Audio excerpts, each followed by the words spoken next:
Hello दोस्तों, बहुत बहुत स्वागत है आपका हमारे YouTube channel Uttarakhand exam crack में। तो दोस्तों एलटी की जो अधिमानी अर्हताएँ हैं, क्या क्या अर्हता चाहिए एलटी भर्ती परीक्षा 2020 के लिए, तो उसका पूरा ऑफिशियल तरीके से आपको बताएंगे दोस्तों। क्या क्या आपके पास योग्यता होनी चाहिए जिससे आप इस फॉर्म को अप्लाई कर सकते हैं। हर विषय की बात करेंगे दोस्तों, हिंदी भाषा, संस्कृत, उर्दू, अंग्रेजी, कला वर्ग और सारे वर्ग की आपसे पूरी तरीके से आपको पूरी डिटेल देंगे। सारे डाउट आपके एक ही वीडियो में क्लियर कर देंगे, दूसरी वीडियो देखने की आपको ज़रूरत नहीं पड़ेगी। तो दोस्तों क्या क्या इसमें योग्यता चाहिए उसके बारे में पूरी आपको जानकारी देते हैं। तो वीडियो को अभी तक आपने हमारे चैनल को सब्सक्राइब नहीं किया है तो दोस्तों चैनल को कर दें सब्सक्राइब, क्योंकि कोई भी भर्ती से संबंधित नोटिफिकेशन आएगा तो सबसे पहले आप तक ज़रूर पहुँचाएँगे। तो दोस्तों देख लेते हैं क्या क्या अर्हताएँ चाहिए। तो सबसे पहले बात कर लेते हैं गणित वर्ग की। जी हाँ दोस्तों, गणित वर्ग में क्या क्या अर्हताएँ चाहिए होती है, क्या क्या आपको एजुकेशन चाहिए, उसके बारे में, क्वालिफ़िकेशन के बारे में पूरी डिटेल से बात करते हैं।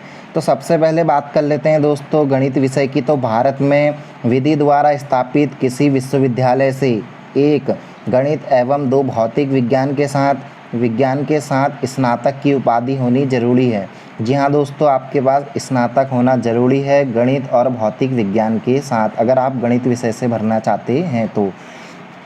परंतु तृतीय वर्ष में गणित अथवा भौतिक विज्ञान विषय तथा प्रथम 2 वर्षों में गणित तथा भौतिक विषय अनिवार्य रूप से होने चाहिए। तो आपका जो थर्ड ईयर है, जो अगर आपने ग्रेजुएशन की है तो उसमें आपका भौतिक विज्ञान विषय और प्रथम की गणित के साथ भौतिक विज्ञान विषय, और जो प्रथम फर्स्ट ईयर और सेकेंड ईयर है उसमें भी गणित तथा भौतिक विषय के साथ अनिवार्य रूप से आपके होने चाहिए। नंबर 2 है दोस्तों, किसी राजकीय या सरकार से मान्यता प्राप्त प्रशिक्षण संस्थान महाविद्यालय से एलटी डिप्लोमा या विधि द्वारा स्थापित विश्वविद्यालय से बीएड की उपाधि होनी चाहिए।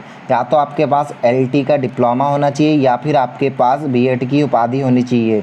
अगर आपके पास ये है तो आप इसको भर सकते हैं। जी हाँ दोस्तों, अगर आपके पास ये उपाधि है, अगर ये अधिमानी अर्हता आप रखते हैं, ये योग्यता रखते हैं, तो इस फॉर्म को अप्लाई कर सकते हैं। इसी प्रकार सारे उसकी बात करेंगे दोस्तों। तो अगले हफ्ते आपका नेक्स्ट वीक में आपका फॉर्म आ जाएगा, फॉर्म फिलअप होने स्टार्ट हो जाएंगे।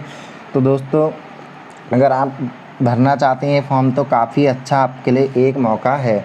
नेक्स्ट देख लेते हैं दोस्तों, अगर आपके पास ये नहीं है तो आपके पास एनसीईआरटी के क्षेत्रीय शिक्षा संस्थान से 4 वर्ष इंटीग्रेटेड कोर्स बीएससी ईडी 1 गणित एवं भौतिक विज्ञान विषयों के साथ उत्तीर्ण होना ज़रूरी है।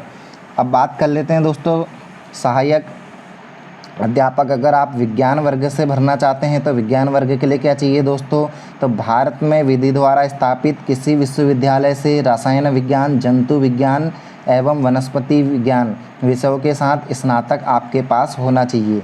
फिर से सुन लीजिए दोस्तों, रसायन विज्ञान, जंतु विज्ञान एवं वनस्पति विज्ञान के साथ विज्ञान स्नातक की उपाधि होनी चाहिए।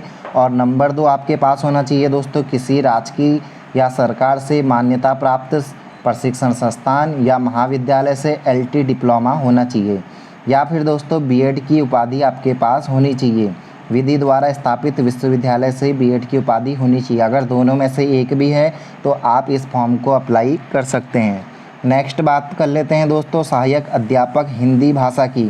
तो हिंदी भाषा में आपको क्या चाहिए दोस्तों, तो भारत में विधि द्वारा स्थापित किसी विश्वविद्यालय से हिंदी साहित्य जो अंतिम वर्ष तक अनिवार्यता रहा हो के साथ स्नातक की उपाधि, और उत्तराखंड विद्यालय शिक्षा परिषद या माध्यमिक शिक्षा परिषद उत्तर प्रदेश अथवा समकक्ष शिक्षा परिषद से इंटरमीडिएट परीक्षा आपकी होनी चाहिए। तो आगे देख लेते हैं दोस्तों, यदि किसी अभ्यर्थी के पास इंटर स्तर पर संस्कृत विषय ना रहा हो तो स्नातक स्तर पर संस्कृत एक विषय के रूप में अवश्य होना चाहिए। और क्या होना चाहिए दोस्तों, भाषा के लिए बात कर लेते हैं, हिंदी भाषा के लिए, या फिर आपके पास दोस्तों फिर से देख लेते हैं एलटी आपका होना चाहिए या फिर बीएड होना चाहिए। दोनों में से अगर एक है तो फॉर्म आप अप्लाई कर सकते हैं।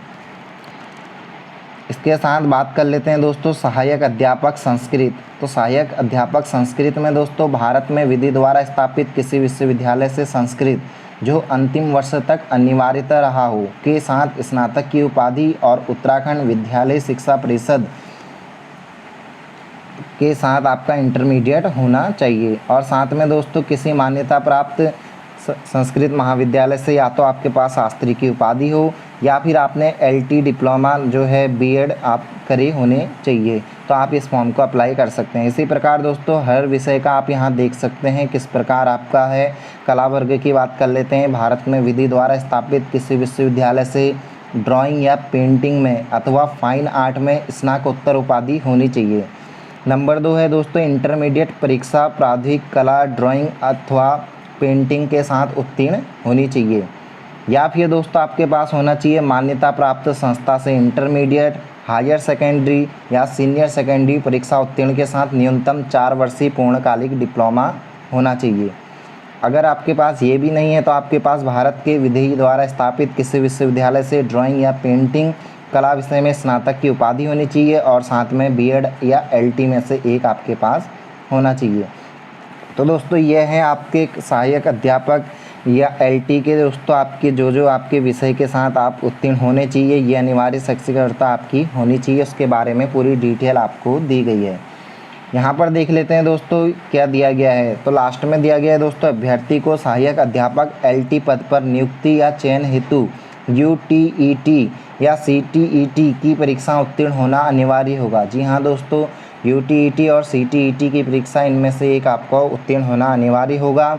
किंतु शारीरिक शिक्षा के अध्यापकों के लिए उल्लिखित न्यूनतम मापदंड लागू होंगे। कला शिक्षा तथा गृह विज्ञान के अध्यापकों हेतु निर्धारित पात्रता मानदंड तब तक लागू रहेंगे जब तक राष्ट्रीय अध्यापक शिक्षक परिषद न्यूनतम योग्यताएं निर्धारित नहीं कर देती। तो ये हैं दोस्तों आपके एलटी से संबंधित पूरी डिटेल। अगर आपको पीडीएफ चाहिए तो हमें कमेंट बॉक्स में बताना, हम आपको पीडीएफ प्रोवाइड कर देंगे। तो दोस्तों यह है एलटी से संबंधित आपका ऑफिशियली नोटिस है दोस्तों। जो पिछले वर्ष आपकी जो भर्ती हुई थी उसमें आपको ये ऑफिशियल नोटिस प्रोवाइड किया गया था, तो वो नोटिस हमने आपको दिखाया है। नेक्स्ट वीक में आपके फॉर्म आ जाएंगे, तो अगर आप अप्लाई करना चाहते हैं तो काफ़ी अच्छा मौका है, फॉर्म को अप्लाई करें। और कोई भी अगर आपको डाउट हो कमेंट बॉक्स में हमसे पूछें, हम आपका जल्द से जल्द कमेंट बॉक्स में आंसर देने की कोशिश करेंगे। तो दोस्तों मिलते हैं नेक्स्ट वीडियो में, तब तक के लिए धन्यवाद।